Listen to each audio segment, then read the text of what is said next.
La Bibliothèque nationale de France. Dans le prolongement de l'exposition Yitzhak Rabin Amos Gitaï, le réalisateur Amos Gitaï, le scénariste et producteur Patrick Boucheron et l'historien et critique de cinéma Antoine Debec échangent autour de la démarche documentaire et artistique du cinéaste. Bonsoir à toutes et à tous, bienvenue à la Bibliothèque nationale de France pour cette rencontre consacrée à Amos Gitaï dans son rapport à Yitzhak Rabin, à l'occasion d'une exposition qui, nous l'espérons, ouvrira bientôt, qui s'appelle Yitzhak Rabin Amos Gitaï, qui est installée ici sur le site François Mitterrand dans l'allée Julien-Quint. Cette exposition, elle naît d'une histoire qui a commencé il y a 2 ans, et même avant avec la BNF, mais il y a 2 ans très concrètement avec Amos Gitaï, qui a choisi de donner à la Bibliothèque nationale de France l'ensemble de ses archives concernant ce qu'on peut appeler le projet ou même l'œuvre Rabin, qui est un ensemble d'archives de créateurs absolument exceptionnels. Donc c'est l'occasion pour moi de le remercier publiquement de ce don très, très généreux qui vient donc rejoindre nos collections. Ces archives, on aura sans doute l'occasion d'y revenir. Elles sont exceptionnelles par les traces qu'elles donnent de ce qu'est la création d'un film. Elles sont aussi exceptionnelles par leur nature, parce qu'elles sont physiquement assez peu volumineuses pour nous. C'est 1 mètre linéaire d'archives papier. C'est des céramiques que vous pouvez voir dans l'exposition, réalisées par Amos Gitaï. Et c'est surtout des documents numériques, 19 téraoctets d'archives numériques de toute nature. C'est le plus important fonds de créateurs de cette nature que nous avons reçu récemment, et ça nous a posé, et ça nous pose toujours un certain nombre de défis techniques. Donc cette archive est entrée, mais ce qui était on va dire le point d'aboutissement naturel d'un tel geste généreux, c'était aussi de proposer à Amos Gitaï d'intervenir artistiquement dans les murs de la BNF, et c'est ce qu'il a fait à travers 16 panneaux qui sont donc au long de l'allée Julien-Quint et qui reprennent, on va y venir, les grandes étapes, on peut dire, de sa rencontre avec Yitzhak Rabin, des événements qu'il a pu filmer, du travail à la fois intime et historique qu'il a fait sur l'assassinat d'Yitzhak Rabin le 4 novembre 1995 et les différents films qu'il a eu l'occasion de faire, notamment Le dernier jour d'Yitzhak Rabin qui a été diffusé en 2015. Donc ce parcours-là, on va le faire ensemble avec mes 3 invités. Antoine Debec, qui est historien, critique de films et de théâtre, historien du cinéma, qui a beaucoup travaillé sur Truffaut, sur Godard, sur les cahiers du cinéma, qui a aussi travaillé sur bien d'autres sujets, dont le Festival d'Avignon, et là où on retrouve Amos Gitaï, puisque une des prolongations de son travail sur Yitzhak Rabin, c'est la performance, la lecture qu'il y a eu dans la cour d'honneur du Palais des Papes sur le même thème de l'assassinat d'Yitzhak Rabin. Et puis alors des livres plus récents, dont un sur les restaurants. Et j'espère que ça ne deviendra pas un grand livre nostalgique. Donc voilà, on est content aussi, ouais. On est vraiment content de vous accueillir ici. Patrick Boucheron, historien que tout le monde connaît, professeur au Collège de France. Alors plutôt spécialiste de l'histoire médiévale et de l'histoire de la Renaissance, des rapports de pouvoir, mais bien au-delà, qui a une vision épistémologique sur ce qu'est l'histoire aujourd'hui, qui a publié un livre qui est devenu rapidement une référence, qui a coordonné cette histoire mondiale de la France, qui nous intéresse sans doute aussi ici, puisque c'est une histoire du décentrement. C'est un autre regard sur l'histoire de France, et je pense que quand on vous demande votre regard sur ce qu'est l'œuvre d'Amos Gitaï, c'est aussi un regard décentré qui nous intéresse, et voilà, qui est vraiment une des personnes clés de l'accueil aussi d'Amos Gitaï au Collège de France. Et puis Amos Gitaï, qu'on ne présente pas, mais dont je dis quand même qu'il fait des films depuis 40 ans, je peux le dire, plus de 80 films, des documentaires, des fictions, des documentaires qui incluent la fiction et inversement, des courts-métrages, des performances, des installations, des expositions, une œuvre importante, connue partout dans le monde, ici en France où vous avez séjourné longtemps, mais aussi en Israël et aux États-Unis. Donc merci beaucoup à tous les trois d'être là aujourd'hui. Je profite pour ne pas oublier ou pas interrompre les débats à la fin, pour vous parler de la publication de 2 ouvrages en parallèle de notre exposition. Chronique d'un assassinat, Amos Gitaï, Yitzhak Rabin, publié par Gallimard et la Bibliothèque nationale de France, qui, avec des contributions importantes d'Antoine et de Patrick Boucheron, et puis bien sûr d'Amos Gitaï, où on retrouve des matériaux très proches de ce qu'on trouve dans l'exposition et avec une vraie réflexion aussi sur ce qu'est l'archive et dans son rapport à l'histoire. Et puis un autre ouvrage tout à fait passionnant, Amos Gitaï et l'enjeu des archives, publié par Sébastien Moreux et le Collège de France, où l'on retrouve sous la, on va dire, l'égide à la fois de Patrick Boucheron et de Jean-Michel Frodon, un ensemble de communications qui ont été données au moment où Amos Gitaï a été a eu la chaire de création artistique au Collège de France. Il est le premier cinéaste à avoir eu cet honneur et on le comprend bien. On comprend bien le Collège de France, c'est un bon choix. Alors peut-être avant de rentrer dans le cœur du débat, Amos, si vous voulez dire un petit mot, qu'est-ce que ça vous fait là d'être ici à la BNF, de savoir que vos archives sont pas loin, que l'exposition est à 2 pas? D'abord, je vais remercier la BNF pour accueillir mon archive. Et qu'effectivement, c'est un travail que je fais depuis plus que de 25 ans. Avant l'assassinat de Rabin, depuis mon voyage à Washington et au Caire en 1994, et la suite, après l'assassinat, la Reine des Meurtres, les différents spectacles, le film Le dernier jour d'Yitzhak Rabin, etc., et toute cette archive, j'ai décidé de donner à la BNF, et j'étais ravi par l'accueil de toute l'équipe de BNF, de Laurence Angèle, de toi Joël qui a accompagné ce projet. Et c'était une vraie expérience humainement agréable. Alors d'abord, un grand merci. Et de la façon que je traite mes archives, c'est aussi pour garder à la fois la mémoire des sujets. Cette fois-là, on va parler des archives de Rabin, mais garder aussi la mémoire des fabrications, des groupes de gens qui coopéraient dans ce projet. Je préfère le nom coopérer que collaborer. J'aime pas trop le mot collaborer. Alors effectivement, j'ai essayé de garder toutes les traces de cette procédure. Sur le film, c'est Rivka qui a fait un énorme travail de recherche en Israël, dans les centres de Rabin, mais aussi avec moi et avec Karine dans l'archive de commission d'enquête. Et après, il y a toutes les versions des scénarios que j'écris avec Marie-Josée Sanselme.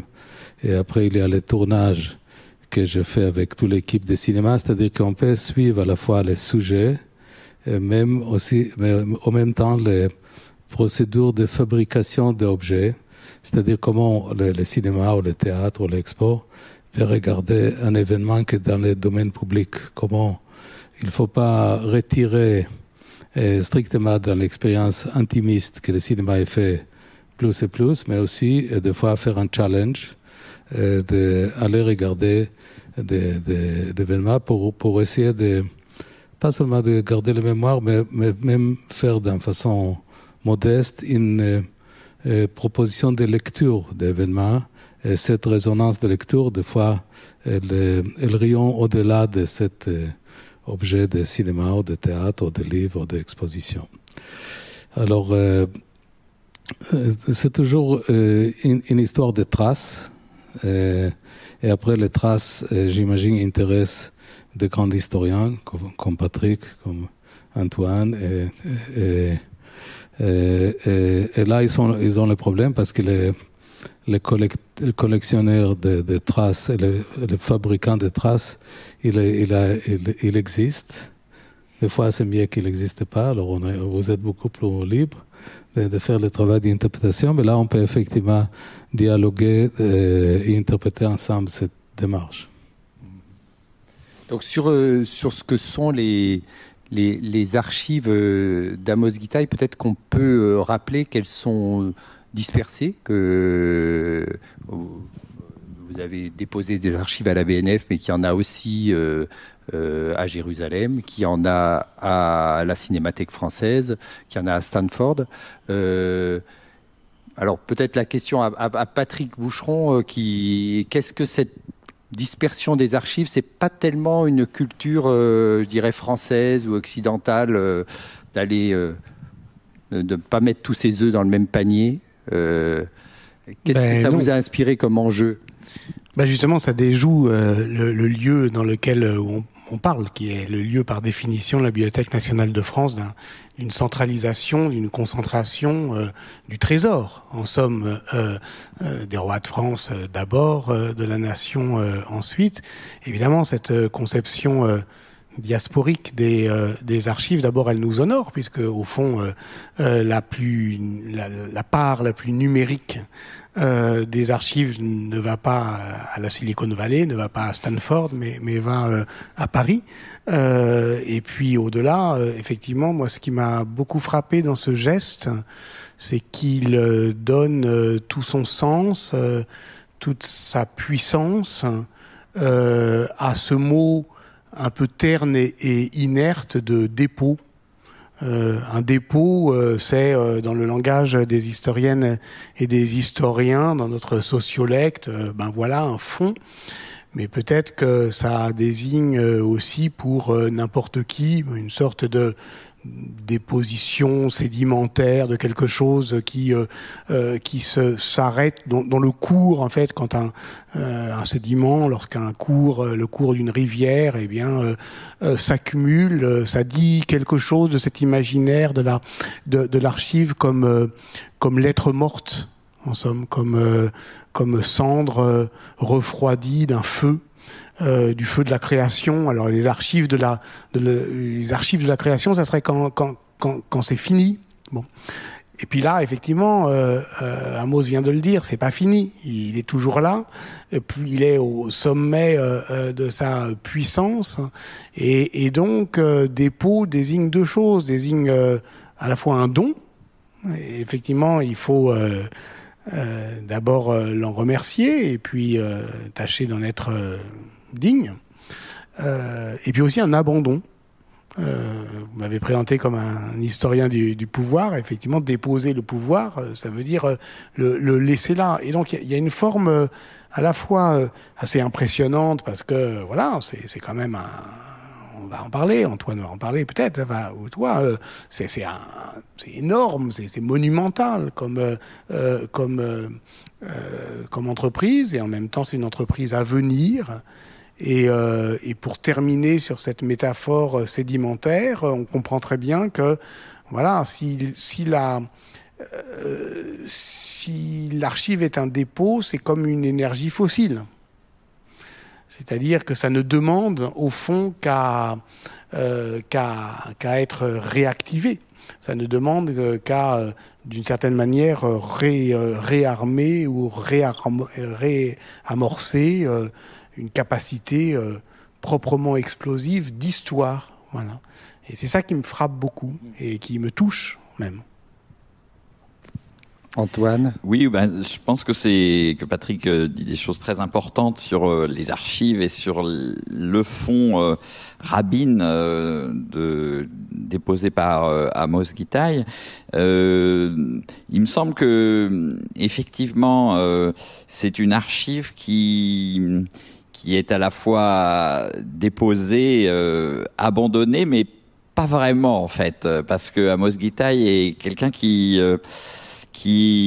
rend vivant aussi et notamment les archives. C'est à la fois son souhait. Il avait déjà fait ça à la Cinémathèque française, hein, n'oublions pas, au moment du dépôt d'une très belle collection à la Cinémathèque française, avait été suivi quelques mois plus tard par une exposition. Donc ce principe, il le refait ici d'une certaine façon, et c'est voilà ce cycle de la création à partir de l'archive. Et je pense que ça c'est quelque chose qui est évidemment extrêmement important, auquel Amos et Gitaï est très très attaché. Il peut peut-être nous expliquer pourquoi.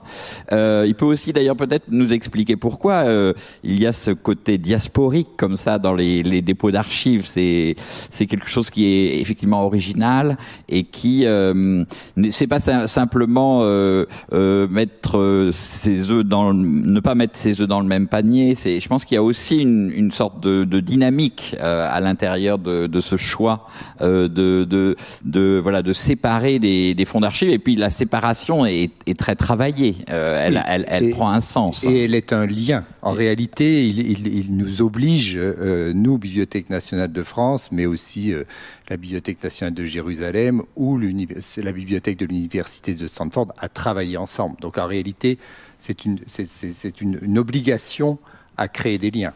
Oui, je pense que c'est le sens vraiment du mot diaspora. Enfin, et l'autre chose qui me semble très importante, c'est donc que cette archive, elle est support d'une création, voilà, à travers l'exposition, à travers le livre aussi que Amos Gitaï a vraiment pris en charge, où il a écrit notamment 2 textes qui sont des textes à la fois méthodologiques et poétiques. Je dirais une poétique de son travail, une poétique de son rapport aussi à Yitzhak Rabin. Ce sont des très beaux textes. Et enfin, cette archive, elle ne pourra être vivante que si elle est travaillée. Et ça, c'est le sens aussi du don d'Amos Gitaï. C'est je dirais presque d'inciter la recherche sur ce fonds d'archives. Donc là, on rencontre la position que tu occupes, par exemple, Joël, voilà, à la tête des arts du spectacle, inciter à la recherche, et notamment les jeunes chercheurs, je pense, qui vont, il me semble, s'intéresser à ce fonds, à la fois parce que c'est celui d'un grand cinéaste, et puis d'autre part parce qu'il a une portée, là je rejoins complètement ce que vient de dire Patrick Boucheron sur l'énergie fossile. Ça a une portée, un fonds comme celui-là, et je dirais l'œuvre Rabin dans l'œuvre Gitaï, puisque c'est bien de cela qu'il s'agit, a une portée pour aujourd'hui, je dirais, c'est presque un petit peu le sens du travail, je dirais, d'Amos Gitaï sur Yitzhak Rabin, c'est de prolonger la puissance, je dirais, politique, et la puissance presque de sens que portait Yitzhak Rabin, et que son combat à la fois comme pionnier de l'État d'Israël et comme militant de la paix, comme voilà, son combat, il est toujours actuel. Je veux dire, je pense que voilà, il me semble que Rabin est peut-être encore aujourd'hui, je dirais, la principale, on peut, à la fois heureusement et malheureusement, la principale force d'opposition à Netanyahou. On aura peut-être l'occasion après sa mort. En effet, de revenir sur l'actualité de ce sujet, puisqu'on est à quelques jours des élections législatives en Israël. Mais Amos, vous vouliez réagir Non, comme c'est des séries de questions très compliquées, il faut que j'applique des réponses que m'a donné ma petite-fille Naomi, qui est là, qu'il y a quelques années, je l'ai posé une question compliquée. Elle m'a répondu, il faut que je vais me rafraîchir la mémoire. Et je lui ai dit, bon, ça c'est vraiment adorable pour une fille de 7 ans qu'elle avait cette réponse. Alors je vais rafraîchir la mémoire. Effectivement, je trouve que encore à l'honneur BNF et Gallimard aussi, c'est-à-dire le travail de long terme que j'ai fait avec Colline, parce qu'on a fait plusieurs livres, de Lettres de ma mère, le livre que j'ai fait avec Jean-Michel Frodon et Marie-Josée Genès, et aussi l'architecte de la mémoire. On a fait plusieurs travaux, c'est toujours un plaisir, c'est-à-dire qu'il y a quand même en France, et je vais dire en parenthèse, c'est-à-dire que mon travail est inspiré par le pays où j'étais né, mais rendu possible grâce à la France aussi. Alors, c'est pour ça, effectivement, j'ai décidé, sur la demande de BNF, de reconnaître cette relation très particulière, de faire cette grande don de toute cette masse d'archives à la France. Antoine m'a posé la question sur l'histoire d'études diasporiques. Alors, je me souviens qu'effectivement, grosso modo, il y a 40 ans, un de mes premiers films pas très connus, qui s'appelle In Search of Identity, j'étais allé voyager aux États-Unis pour essayer de comprendre cette question d'identité juive. Et c'était une journée avec beaucoup de neige à Chicago, et j'avais un rendez-vous avec Saul Bellow. Et Saul Bellow, il m'a dit, il m'a présenté une perspective dans laquelle Israël était un component de cette identité juive, mais pas l'exclusif, pas le seul. Et lui, il a dit, c'est une vieille stratégie juive de ne pas mettre tous au même, on the same sac, on the same panier. Voilà. C'est-à-dire, et si on n'a pas eu cette stratégie, on a été exterminé il y a longtemps, c'est-à-dire. Et c'était peut-être la conclusion, parce que avec le bel texte que Patrick il a évoqué cette question qu'on a dit qu'un jour on va évoquer encore plus. Et ce spectacle que j'ai fait sur le texte de Josephus Flavius. Flavius Joseph, oui. La guerre des Juifs, qui est un texte il y a 2000 ans, qui a été édité en France avec une très belle introduction de Pierre Vidal-Naquet, qui a posé la question sur cette figure historique, c'est-à-dire Flavius Joseph, il y a 2000 ans, c'est l'époque que l'Empire romain écrase les souverainetés juives. Et Flavius Joseph, qui était rebelle, chef de rébellion dans le Galilée, et il était vivant en condition qu'il va raconter l'histoire de cette guerre. Et lui, d'une façon, Flavius Joseph, cette figure, il y a 2000 ans, d'une façon très intelligente, il nous fait un essai. C'est pas un texte mythologique, c'est pas la mythologie grecque, ni le texte biblique, mais c'est un texte, on peut dire, un des premiers textes journalistiques. Il nous donne des informations sur l'architecture des citadelles, il nous donne sur la quantité de soldats, etc. C'est un texte très impressionnant. Et aussi, il pose la question de nationalisme excessif qui souvent détruit ses propres projets.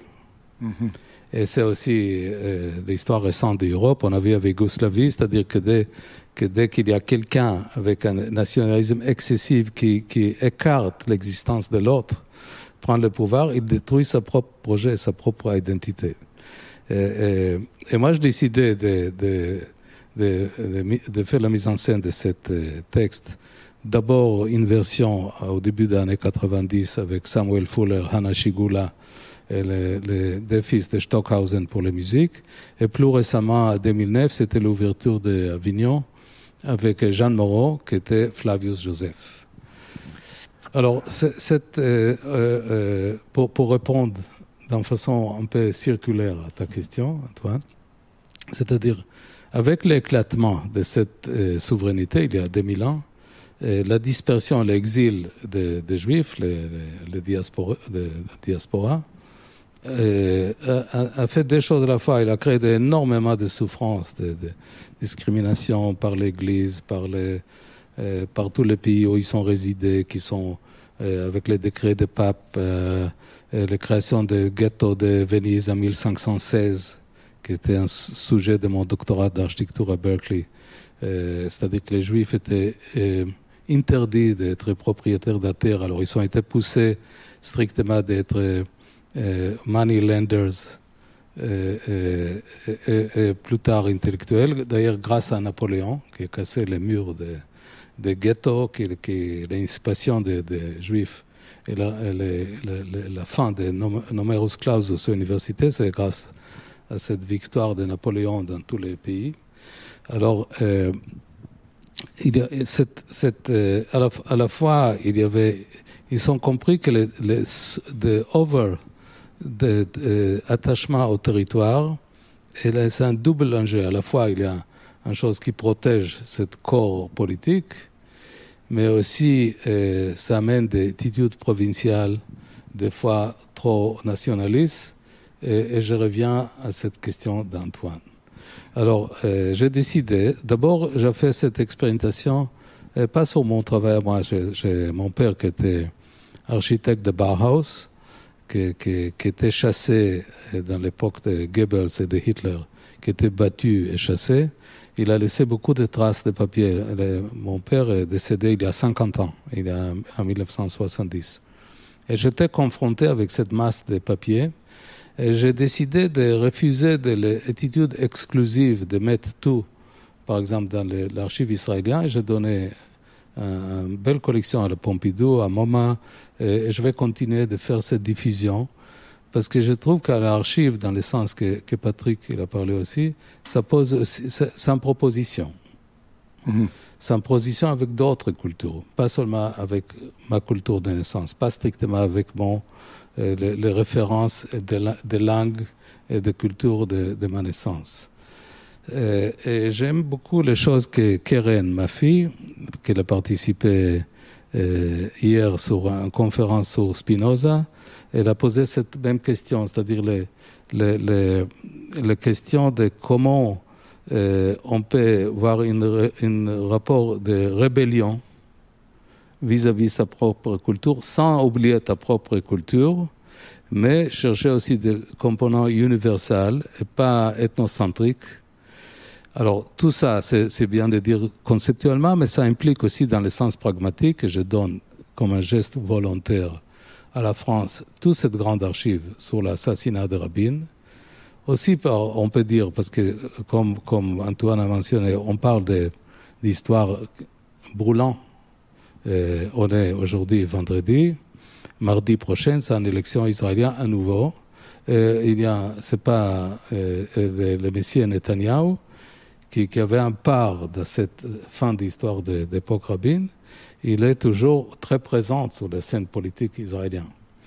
Alors, et d'ailleurs, je salue à nouveau le BNF Gallimard, l'institution qui était allée avec ce projet, parce que c'est une histoire vive. On n'est pas dans des histoires très loin qui nous donnent des perspectives, de parler d'une façon bien élevée, etc. Mais on prend même des risques de poser une hypothèse sur un acte violent qui finit un certain chapitre du Moyen-Orient. Et celui-là, j'ai senti plus assuré, plus safe, de mettre ça à la France avec les chercheurs. Bien sûr, les gens qui sont intéressés de faire les recherches israéliennes et américaines de toutes les autres régions du monde, ils sont bienvenus pour consulter cette archive. Mais j'ai senti qu'ici, ça va être ce petit bébé fragile, il va être bien protégé. Alors, justement, sur le rapport de l'historien à ces archives, j'ai aimé le rapprochement que vous faites, Patrick Boucheron, sur le regard du cinéaste et le regard de l'historien, qui peuvent, alors qu'a priori on croit assez éloignés l'un de l'autre, le créateur avec sa grande liberté, et puis le scientifique avec la rigueur de ses recherches. Et en fait, en un sens, ça pourrait être la même démarche.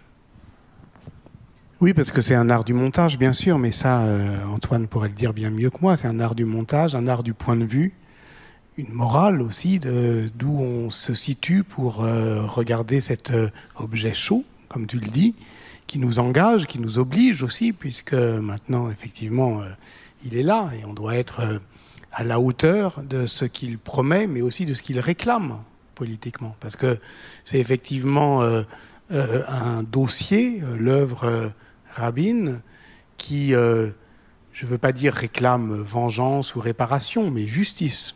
Voilà. Et c'est cette question-là, c'est une manière de rendre justice au passé, non pas en l'accusant, pas même en s'excusant, mais en exposant en fait la variété des points de vue, la difficulté aussi. C'est pour ça qu'on avait eu une discussion sur Flavius Joseph à partir de cette lettre à un ami de Gaza, c'est-à-dire qu'est-ce qu'on perd quand on gagne la guerre, parce que c'est ça, au fond, Flavius Joseph, c'est la question du traître, la question du traître à sa cause, la question du témoin. Et c'est vrai qu'il faut dire quand même que dans ce livre qui nous réunit et qui accompagne amicalement cette exposition, oui, j'ai trouvé magnifique cette question tes deux poèmes méthodologiques, où vient deux mots, enfin le mot témoin justement après que tu rappelles l'hélicoptère qui tombe et toi qui es blessé, voilà, et donc tu restes témoin de cette histoire. Et puis l'autre, c'est fantôme, parce que évidemment il y a ce côté shakespearien du fait que voilà, Rabin revient et pas seulement comme une sorte de spectre vaguement inquiétant, non, mais comme quelqu'un qui nous réclame non seulement de l'attention, mais au fond nous pose des questions et on doit y répondre. Donc tout ça fait quelque chose d'intimement poétique et politique dans lequel les historiens peuvent se retrouver. Moi, ça me frappe au fond comment voilà, il y a la manière dont le cinéma d'Amos Gitaï produit des archives, puis se relance à partir des archives qu'il a produites, parce que c'est ça aussi le dernier jour d'Yitzhak Rabin, c'est aussi un cinéma d'archives, enfin, qui rejoue même les archives, qui les refictionnalise, etc. Tout ça, Antoine le dit bien dans son texte du livre, du catalogue. Et puis, tout cela crée, là encore, une dispersion dont il n'est pas non plus totalement, et j'en terminerai par là, totalement accidentelle, qu'elle soit polyglotte. Parce que l'archive numérique est une archive qui est polyglotte. Tout à fait. Hein, qui est à la fois en français, essentiellement en français, hébreu, en et anglais, et avec bien d'autres langues ouais. aussi. Et bien sûr que c'est le face-à-face, le rapport entre l'histoire et le cinéma que Amos Gitaï met en scène, mais aussi constamment, et pour les raisons aussi également personnelles que tu viens de rappeler, entre l'histoire, le cinéma et l'architecture. Et le fait de bâtir quelque chose. Et en vous entendant parler d'une dispersion salvatrice, on ne peut pas ne pas penser à Babel, justement. Et ce sont les chrétiens qui pensent que Babel est un châtiment, que la dispersion babélique est un châtiment parce que les hommes ont tutoyé le ciel et ont été punis pour leur arrogance. La glose juive de Babel dit que Dieu n'a pas châtié les hommes, il les a sauvés. Il les a rendus inextirpables. L'humanité devient inexpugnable à partir du moment où elle est diverse, dispersée et polyglotte. Donc ça encore, c'est quelque chose d'intéressant à dire dans un pays centralisé et obstinément monolingue comme l'est la France. Ben, voilà. La dispersion protège, et y compris la dispersion linguistique. Elle rend l'humanité proprement inexpugnable. Et c'est cela aussi Flavius Joseph, c'est-à-dire un seul témoin quelque part sur la surface de la Terre suffit à relancer l'histoire.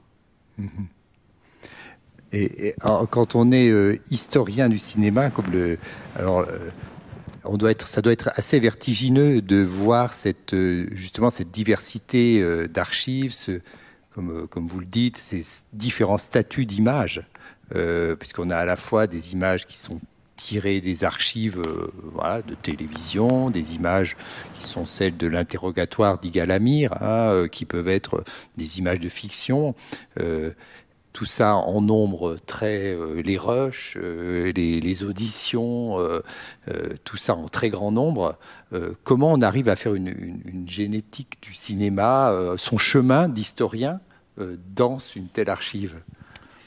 Je pense que effectivement on est un peu perdu devant ce fond et devant ces strates d'archives extrêmement différentes, hétérogènes, d'autant plus qu'elles datent de plusieurs moments. C'est ça qui est intéressant, puisque le compagnonnage, on va dire, de Amos Gitaï avec Yitzhak Rabin commence par, je dirais presque une histoire de famille. Il y a très longtemps, il pourrait le raconter bien mieux que moi. Et puis voilà, il y a un moment de véritable, je dirais, dialogue presque entre eux. En tout cas, Amos Gitaï accompagne Yitzhak Rabin lors d'un certain nombre de négociations pour la paix, notamment aux États-Unis. Donc voilà, il y a tout un travail qui est de type, je dirais presque d'immersion dans l'actualité, en compagnie de l'homme politique. Et puis effectivement, à partir de cet événement traumatique, aussi bien pour Israël que pour Amos Gitaï, qui est l'assassinat de Rabin, il y a une autre fabrique du film et du matériau historique, qui commence à ce moment-là et qui va déboucher sur plusieurs films, des projets qui peuvent être aussi aller vers le théâtre, aller vers la musique, aller vers l'exposition, aller vers le livre. Donc voilà, il y a une diversité effectivement de cette vie d'artiste qu'est Amos Gitaï, avec Rabin et avec, je dirais, le fantôme de Rabin. Et c'est effectivement quelque chose qui est important de le signaler, c'est-à-dire qu'il y a un effet, je dirais presque un effet Hamlet. Voilà, le fantôme de Rabin est là, il désigne quelque chose, et comme dans Hamlet, on ne sait pas exactement ce qu'il désigne. Et tout le travail d'Amos Gitaï, c'est précisément de creuser ça. Qu'est-ce que ça désigne pour moi, Amos Gitaï, pour Israël, pour la Palestine? Qu'est-ce que ce fantôme nous dit? Voilà, qu'est-ce qu'il réclame de nous, et comment est-ce qu'on peut lui répondre en quelque sorte? Et tout le travail de Gitaï, il consiste à cela. Et c'est pour ça que il ne peut pas prendre finalement une forme simple. Et moi, j'aime dans ce fond et dans le travail, dans l'œuvre Rabin d'Amos Gitaï, sa complexité, précisément. C'est presque ses contradictions. Parfois, on a aussi bien des réactions qui sont des témoignages que des manières de rejouer de façon fictionnelle l'archive. Donc ça peut paraître complètement contradictoire. Oui, mais ce que vous dites très bien, c'est que c'est finalement la caméra, enfin le regard du cinéaste, et notamment le regard d'un cinéaste qui fait des plans séquences, des travelling, qui du coup crée une unité de narration et d'écriture. Voilà, il y a chez Amos Gitaï je dirais un pouvoir assez impérieux de la forme cinématographique, qui prend place aussi bien sur ce lieu, je dirais in situ, qu'est le tournage, à travers les travelling, le plan séquence, quelque chose qui par sa temporalité unit les choses et en même temps préserve la complexité des choses. Et puis il y a ce travail qui est je dirais presque une sorte de coup de force, un coup de force de de l'artiste Guitaille qui pense qu'on peut à partir d'un matériau qui est un matériau historique créer quelque chose. Et créer quelque chose, pour lui, ça passe quand même beaucoup par le montage, la fiction. Et donc, c'est vrai que quand Amos Guitaille prend la décision pour donc le film Le Dernier Jour d'Yitzhak Rabin, de faire jouer les archives, notamment tout ce qui concerne le personnage de l'assassin, qui devient un personnage de cinéma, et le travail de la commission d'enquête qui a enquêté sur l'assassinat de Rabin, ce coup de force qui est de dire cela va passer du côté de la fiction. Seul un créateur peut effectivement assumer cela et l'imposer dans le film. Et c'est là où le créateur il questionne l'historien. Il est évidemment pas du côté de l'historien. L'historien, d'une certaine manière, peut. Patrick l'a fait, je l'ai fait. On peut s'aider de la fiction pour comprendre l'histoire, évidemment, mais c'est quand même la limite de l'historien. Et je trouve que ce qui est très fort dans le projet d'Amos Guitaille, c'est que il nous contraint à nous poser nous, historiens, des questions sur la manière dont on fait l'histoire, dont on écrit l'histoire. Et il le fait de façon... et c'est ça que moi j'aime beaucoup chez Amos Guitaille, de façon très puissante et d'une certaine manière sans nous ménager, quoi. Voilà. Et ça, c'est important parce que c'est un sujet qui mérite qu'on soit pas ménagé, quoi. Voilà. Oui. C'est un questionnement de ce qu'est la vérité aussi. Enfin, comment à travers la fiction on dit quand même la vérité. Et parce que une des choses un des points qui est peut-être un des nœuds du film, c'est la commission Shamgar, qui est profondément ancrée dans la documentation, et qui en même temps n'est pas la commission Shamgar telle qu'elle s'est déroulée pour enquêter sur les failles du système de sécurité, suite à l'assassinat. Et comment êtes-vous passé, là, c'est une liberté que peut se donner le cinéaste, que peut pas avoir l'historien. Et pourquoi avoir fait ce pas vers une commission Shamgar réinventée, en quelque sorte? C'est-à-dire, comme moi j'étais formé strictement comme architecte, j'étais supposé de suivre le chemin de mon père, qui était architecte. Et j'ai fait effectivement, je suis architecte diplômé en Israël, dans le Technion. J'ai après fait un master et PhD, un doctorat à Berkeley. Mais comme j'ai fini effectivement de recevoir tous les tampons académiques, d'être architecte, j'ai décidé de faire autre chose. Alors je sens très libre de transposer les 9 ans que j'ai fait l'étude d'architecture sur un autre médium. Moi je trouve que les 9 ans que j'ai passés dans l'étude d'architecture, ils sont très utiles. Parce que si tu prends une discipline de façon très méthodique, et surtout Berkeley, qui était une très bonne école dans laquelle j'ai appris Philosophy of Science, j'ai appris d'économie marxiste, des tiers-monde, etc., ça te donne tu peux contextualiser ton travail. C'est-à-dire, tu fais pas...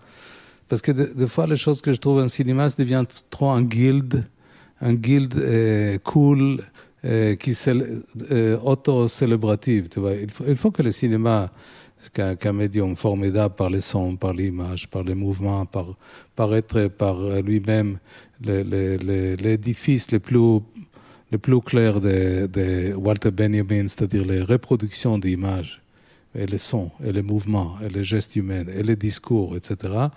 Il faut que toute cette chose, qu'on peut arriver à contextualiser, avec d'autres talents. C'est-à-dire les choses aussi que j'ai appris dans l'architecture, que c'est toujours un travail de groupe. C'est-à-dire il faut qu'il y ait une ligne, Mais effectivement, le comédien, il amène aussi des idées qui sont intégrées. Il y a des textes, il y a le hasard. J'aime beaucoup le hasard qui participe dans la création, dans le processus créatif. Alors, dans toute cette démarche-là, comment on ne perd pas le fil sans être simpliste et doctrinaire, mais plutôt poser des questions. L'assassinat de Rabin, il y a déjà un quart de siècle, un peu plus, c'est une sorte d'éclatement complet. Et si je traduis ce terme mon travail de cinéaste, j'étais invité par moi-même de construire un projet qui rende compte de cet éclatement, qui ne devient pas un édifice de social realism d'un grand homme, pas du tout. C'est-à-dire, moi je ne suis pas dans des procédures d'admiration, j'ai de respect. Et surtout, effectivement, que Rabin, actuellement, aujourd'hui, le jour d'aujourd'hui, c'est la seule opposition au pouvoir actuel, c'est cet homme mort.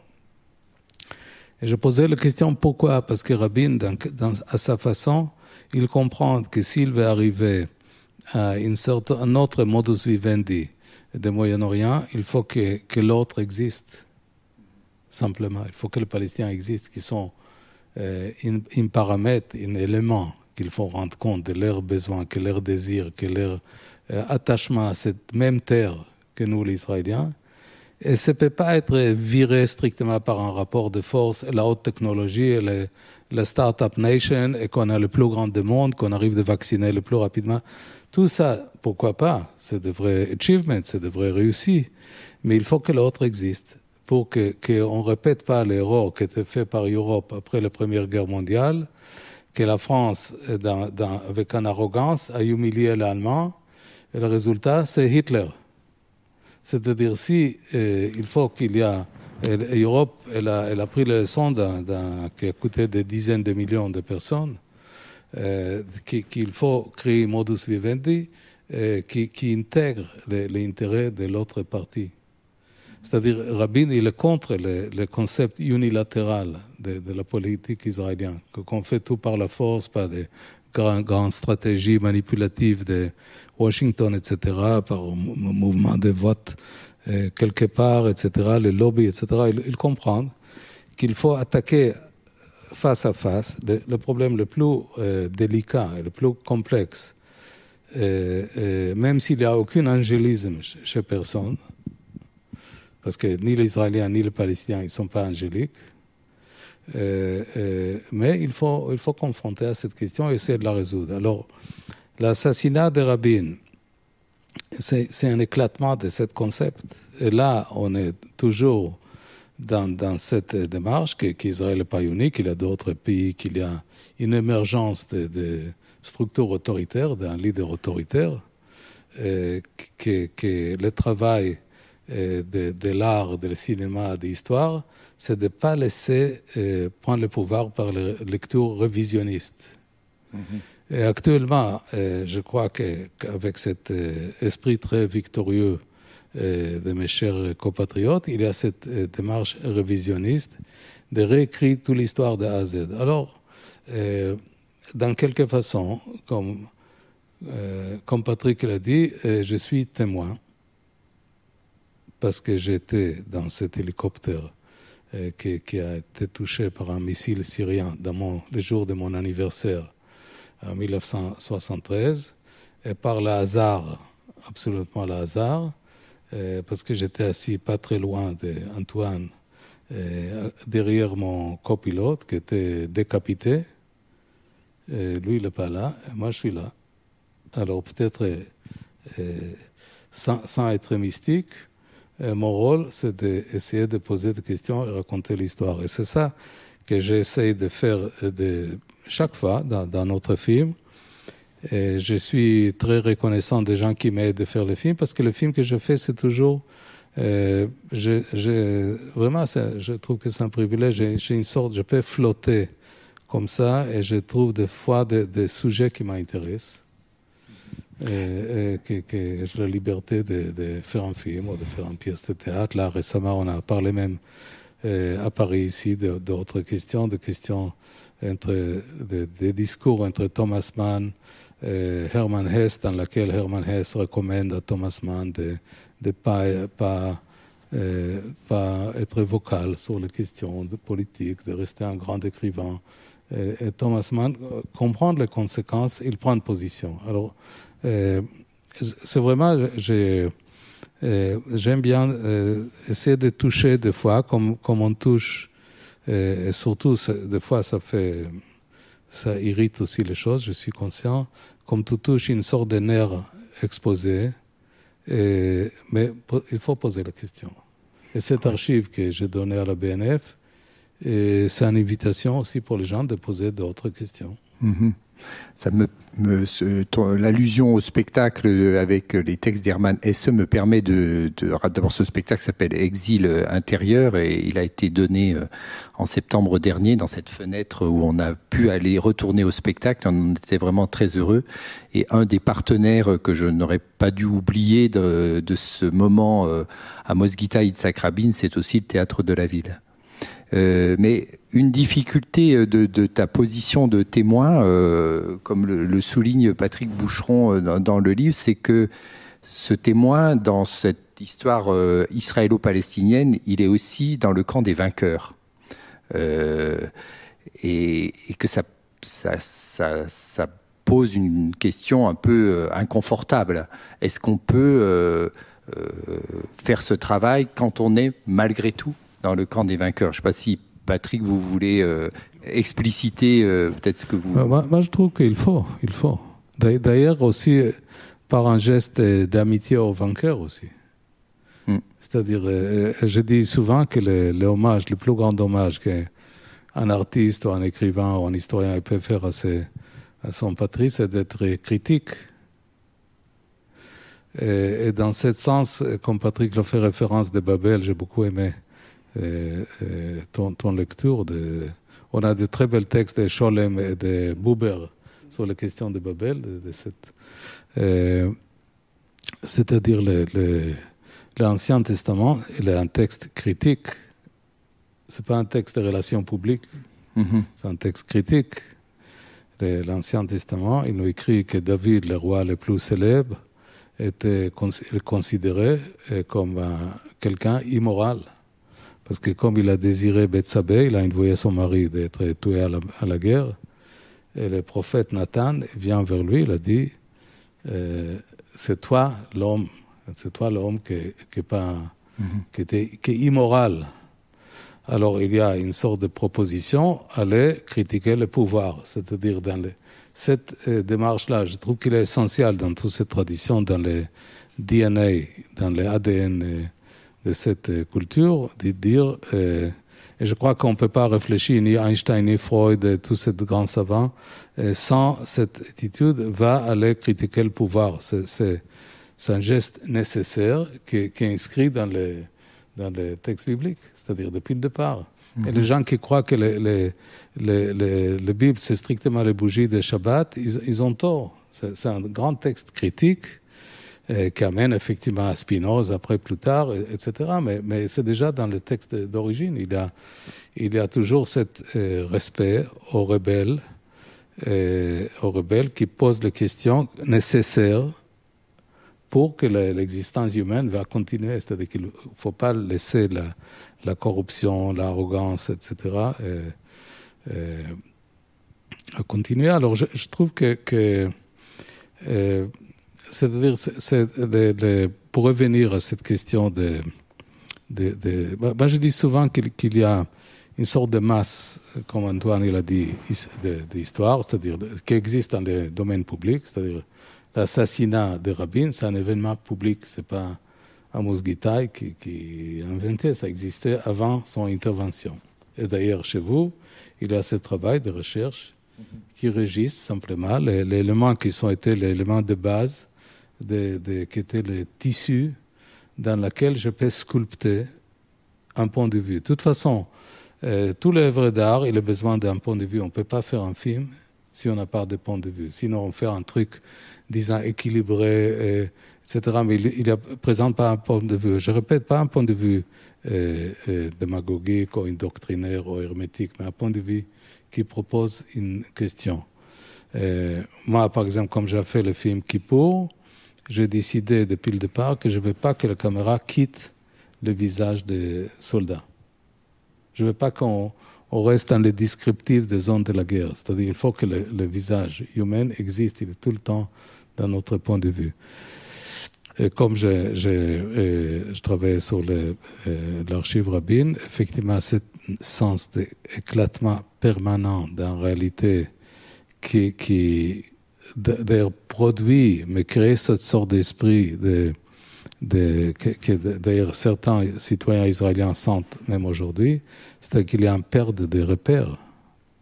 Qu'est-ce qu'on fait en face de quelqu'un qui a pris Machiavelli par cœur, qui applique pour écraser toute force d'opposition, mais que chaque fois change son visage? Et qu'est-ce qu'on peut faire?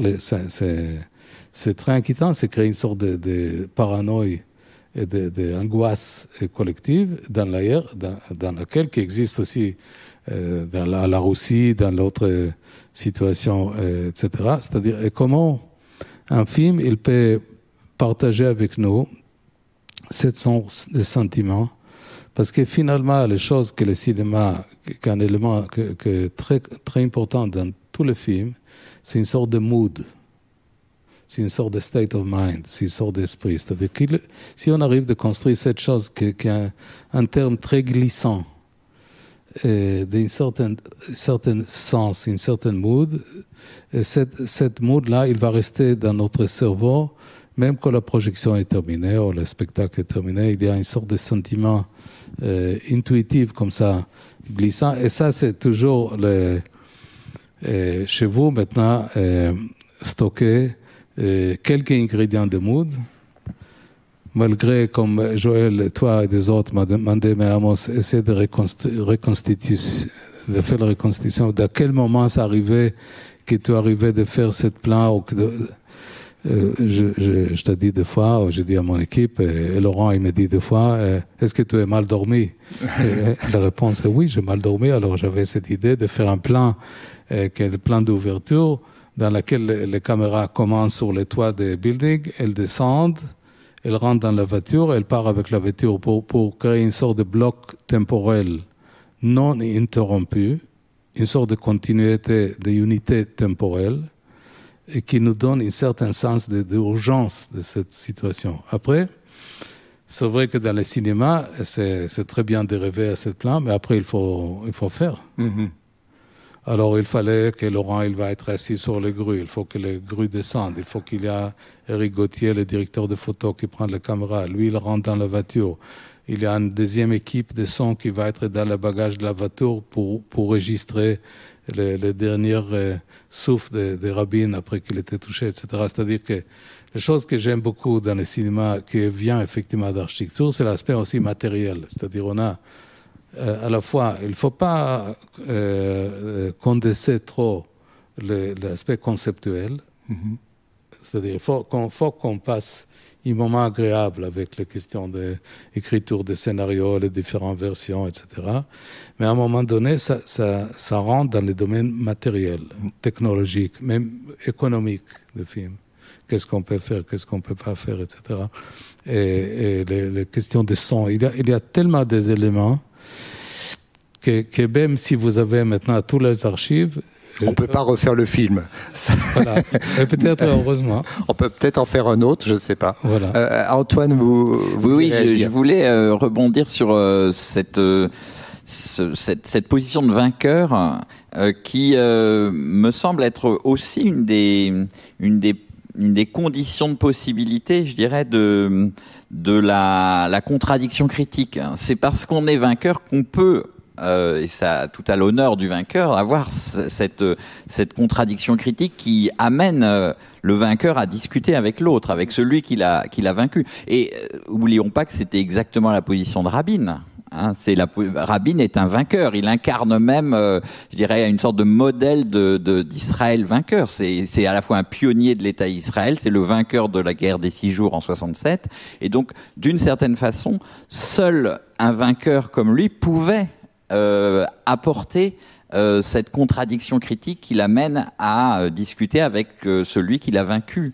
Et je pense que d'une certaine manière, c'est ça qui manque aussi aujourd'hui cruellement à Netanyahou, c'est qu'il n'est pas un vainqueur.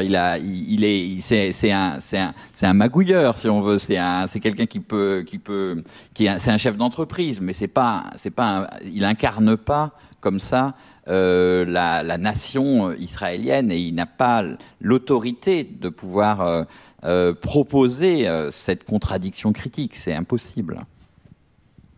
Oui, au fond, en vous écoutant, je me disais, c'est un peu mécaniquement qu'on ne cesse de répéter que l'histoire est écrite par les vainqueurs. Mais c'est pas toujours vrai. Ils n'en ont pas toujours la possibilité. C'est parfois, effectivement, des perdants magnifiques qui peuvent mieux comprendre d'où venaient les coups, qui n'ont pas su parer, en fait. Rien n'aiguise l'esprit d'un historien comme le tranchant de la défaite, écrivait Eric Hobsbawm, qui est un grand historien marxiste anglais. Et donc, d'une certaine manière, c'est ce qui explique la forme même du cinéma d'Amos Gitaï, que d'ailleurs qu'on entend bien, même si on le connaît pas, on l'entend bien à t'écouter. C'est-à-dire cette complexité frontale, sans ménagement, dis-tu, Antoine. C'est les deux. C'est-à-dire ça ne se complaît pas dans la dispersion des points de vue. Il y en a quand même un, à un moment donné, qui organise la narration et qui l'organise, j'allais dire, crânement, c'est-à-dire avec une manière directe de l'afficher et de l'affirmer. Et ce faisant, on affiche et on affirme aussi la responsabilité du vainqueur. C'est pour ça d'ailleurs que j'ai été frappé de voir que il y a une référence qui est assez constante dans son œuvre et qui revient pour d'autres raisons sans doute dans le texte du livre. C'est Camus. Aujourd'hui, évidemment, on le relit à cause de La Peste. On comprend que La Peste, c'est un roman de l'occupation et de la séparation, et que c'est la question de l'occupation et de la séparation qui d'une certaine manière, inquiète le cinéma d'Amos Gitaï sans arrêt. C'est pour ça que, au fond, cette archive, comme toute archive de la création, c'est aussi l'archive de tout ce que le film, en l'occurrence, mais pas seulement, on l'a dit, le livre, l'exposition, le théâtre, aurait pu devenir, et c'est tout ce qui n'est pas réalisé, en fait. Voilà. Et ça, c'est aussi un autre parallèle avec l'histoire. Qu'est-ce que l'histoire et le cinéma ont en commun?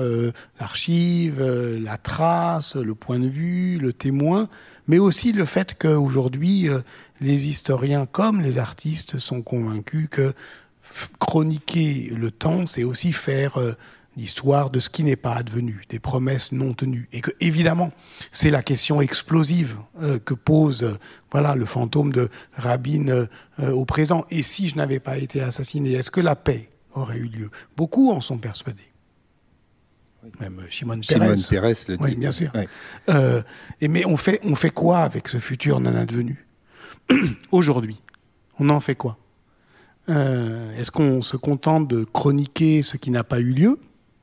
Ou est-ce que on utilise, et du point de vue des archives de la création, et du point de vue de leur explosivité politique, cette promesse non tenue? Ça, je pense que c'est quelque chose qui est, sans doute au cœur, non seulement du projet, mais de son dépôt ici même. Alors, je crois qu'on a des questions du public. On a 2 questions qui vont arriver.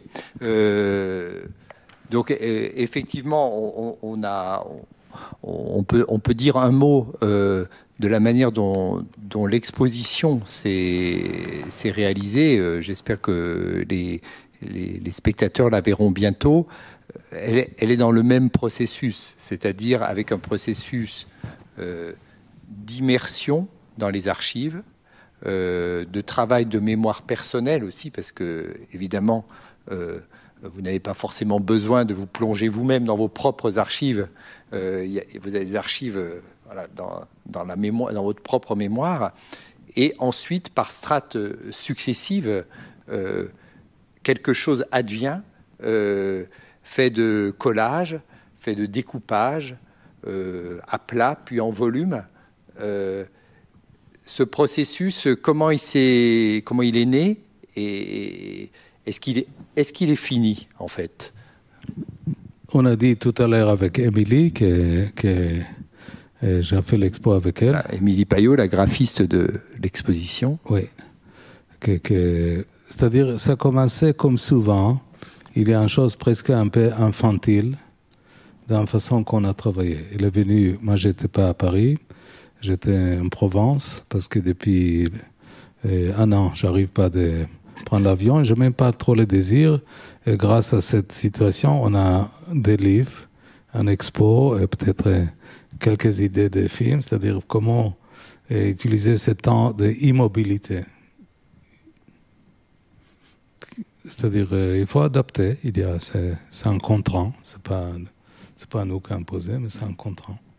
Il faut essayer de rester vivant. Il faut essayer que le cerveau continue à travailler, etc.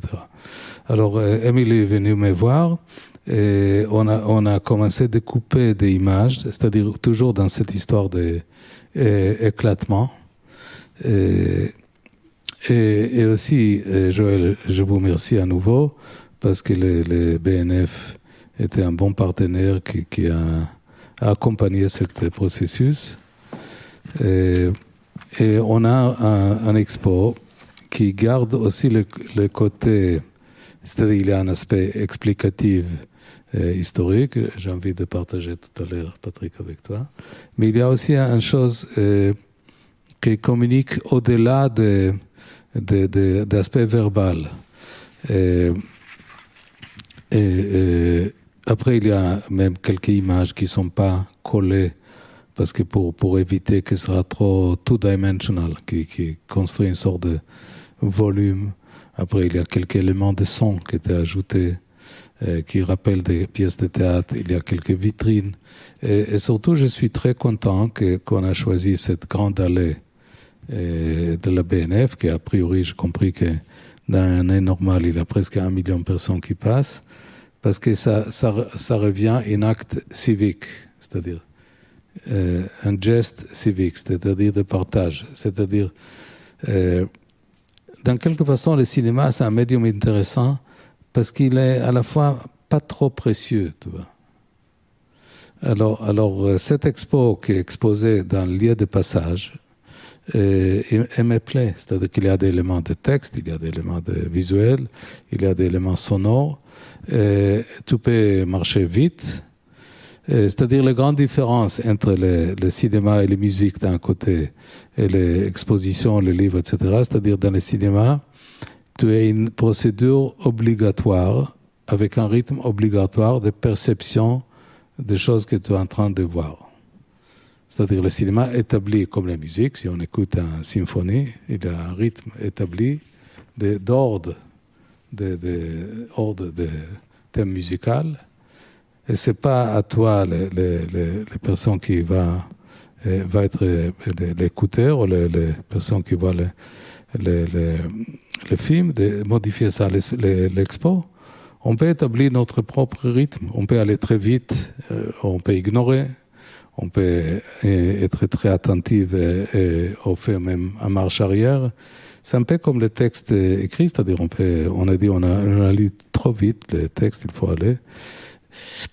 Et cet aspect-là, il est intéressant. C'est pour ça, des fois, comme Antoine l'a dit, j'aime bien de prendre un sujet, de transposer sur des médiums différents qui sont une autre démarche de perception, à la fois un vecteur linéaire établi, on peut dire même sans capacité de modifier de perception, et un autre, un médium qu'on peut intervenir, on peut changer le rythme, on peut consulter les choses, on peut même élargir, dire bon, maintenant je vais lire quelque chose, ou maintenant, c'est-à-dire qu'on établit notre propre rythme de perception.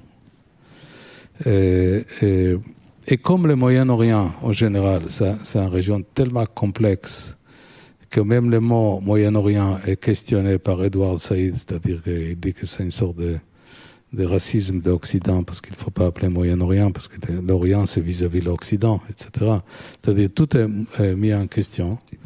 Ça invite de faire plusieurs œuvres sur une thématique. De variation, comme on dit dans la musique, on fait des séries de variations sur une thématique qui, dans leur ensemble, elle devient un peu plus complète vis-à-vis de certaines questions. Alors tu viens de répondre à la question sur la démarche artistique sur l'exposition. Il y a une question qui nous vient des internautes sur ce que les artistes peuvent réellement faire pour influencer ou non le cours de l'histoire politique. Est-ce que aujourd'hui on peut espérer qu'un film, qu'une expo change le cours de l'histoire? Alors moi je réponds toujours avec cette parabole de Picasso de Guernica, parce que je trouve qu'effectivement l'artiste qui croit politicien, c'est un mensonge. C'est l'art, à mon connaissance, elle n'a jamais changé dans le sens direct d'événements. C'est-à-dire effectivement les tirs, comme on va dans le cas de Rabin, ou la politique change, mais l'art, c'est même pas son rôle, mais il faut commencer quelque part. C'est-à-dire, si on garde les mémoires, on fait réfléchir, et je prends cette modèle de Picasso avec le Guernica, c'est-à-dire Picasso, en 1936, il est choqué par les bombardements de Luftwaffe de ce village basque, Guernica. Et c'est un grand peintre, son médium c'est la peinture, il fait une peinture. Et il utilise aussi d'une façon très intelligente les sanctions que l'artiste il peut faire. Il interdit le voyage de Guernica à son pays natal en Espagne jusqu'à la mort de Franco. Il a dit la Guernica, elle ne va jamais mettre le pied dans ma pays natal avant la mort de Franco. Et effectivement, après la mort de Franco, le MoMA où le Guernica a été installé, essayait de magouiller un peu pour prolonger, mais non. Mais actuellement, si on veut voir le Guernica, c'est dans le grand musée Reina Sofia à Madrid. Mais alors, on peut demander qu'est-ce qu'était l'impact de cet tableau important, très, très fort de Picasso. Et là, il y a un an, par le hasard d'histoire, par les magouilles politiques, il y a un premier ministre socialiste qui était élu en Espagne. Et lui, il décide de virer Franco de son mausoléum kitsch et de lui mettre ailleurs, dans notre cimetière. Il a dit, basta avec cette mausoléum kitsch, et je ne veux pas qu'il y ait Franco. Et on pose la question, pourquoi il a mis ça dans les têtes de ses priorités, etc. Et la seule réponse possible, c'est par les mémoires. C'est-à-dire les militants, les Picasso, les écrivains, les cinéastes qui gardaient les mémoires de l'Espagne républicaine, avec des expérimentations sociales entre anarchistes qui étaient écrasés à la fois par Hitler et aussi par les Unions soviétiques. Et cette sorte de coalition. Alors, tous ces gens-là, chacun dans son quartier, ils ont gardé cette idée. Alors, on ne sait pas si les fantômes, comme dit Patrick Rabin, il va nous produire la réponse des questions que je posais à Shimon Peres. Est-ce que Rabin, il était capable d'amener un paix? On ne sait pas, pour être honnête. Parce que dans l'époque que Rabin donnait l'ordre à l'armée d'Israéliens de retirer des villes, des villages palestiniens, c'était le pire d'époque d'attentats terroristes palestiniens par les nationalistes et intégristes palestiniens dans les centres civils israéliens, qui dans le sens dialectique simple a aidé l'extrême droite israélienne de délégitimer Rabin. Alors on ne sait pas. Mais le fait que Rabin installait l'idée que cette possibilité, il faut la étudier, parce que qu'est-ce que l'autre perspective d'Israël, c'est devenir un pays spartan avec des bonnes technologies, mais jamais résoudre ce conflit le plus fondateur d'Israël. C'est-à-dire, pour moi, les vraies questions politiques d'Israël, c'est pas tellement avec les pays arabes. Les pays arabes, ils sont de bombes, de jets, etc. Et ils ont perdu certaines guerres. Je suis pas triste. Sinon, Israël n'était pas là. Mais les Palestiniens, c'est aussi leur terre, c'est leur patrie, c'est leur mémoire. Et il faut pas strictement par un rapport de force. Et ça, c'est l'héritage de cet expériment politique. Il faut qu'il existe dans la mémoire, parce qu'un jour, peut-être on sera là, pas sûr, un jour, de toute façon, ça va passer par là. Mais merci beaucoup. Merci à tous les trois. Je vous propose pour terminer, on a beaucoup parlé à plusieurs reprises du texte politico-poétique d'Amos Gitaï qui paraît dans le livre de Gallimard. Je vous propose de vous en lire un très court extrait. Et je voulais aussi vous donner rendez-vous. Alors, après l'été, mais on espère qu'après cet été, on sera beaucoup plus libre de nos mouvements, pour la diffusion ici à la BNF d'un documentaire de Laurent Roth qui a travaillé, qui s'appelle Amos Gitaï, la violence et l'histoire, qui sera diffusé le 28 septembre ici à la BNF et qui revient sur le travail de création d'Amos Gitaï. Et donc un très court extrait d'un poème qui s'appelle « Je me suis assis à ma table pour tenter d'écrire sur Rabin ». Ce soir-là, je n'étais pas allé au rassemblement pour la paix. Efratia avait été renversée par une voiture.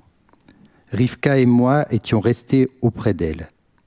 Vers 10 heures du soir, nous étions en train d'écouter une émission sur le cinéma à la radio. Quand une annonce a interrompu le programme, on avait tiré sur Rabin. Chaos, confusion générale. Le chauffeur de Rabin ne savait pas où l'emmener. L'hôpital n'était pas informé, rien n'était prêt. Léa Rabin avait été séparée de son mari, emmenée dans une autre voiture au quartier général des services secrets. Et au milieu de la nuit, Ethan Haber, chef de cabinet, annonce que Rabin a été assassiné, qu'il est mort à l'hôpital. Sensation d'impuissance devant le mal. Ensuite vient la question. Que peut-on faire ? Pas grand-chose. Mais je me dis que je suis un bâtisseur de films. Enfin, c'est ce que j'ai décidé d'être. Merci à tous.